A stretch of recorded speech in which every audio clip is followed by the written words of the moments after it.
Join me while I show you how to make my spider deviled eggs. Fill a pot with about an inch of water, boiling it on the stove. I'm gonna show you the secret to eggs that peel without the shells sticking all over them. And I very gently lower them into the water.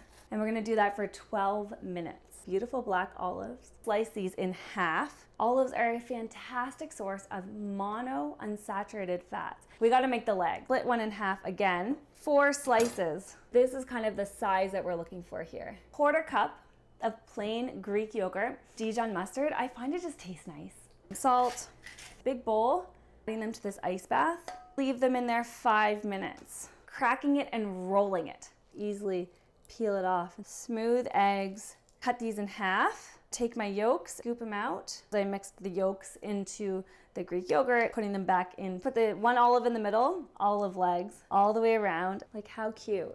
So cute. I love them. I love to see your creations. So if you made these spider deviled eggs, show me a picture, tag me on Instagram at Jessie L Wellness.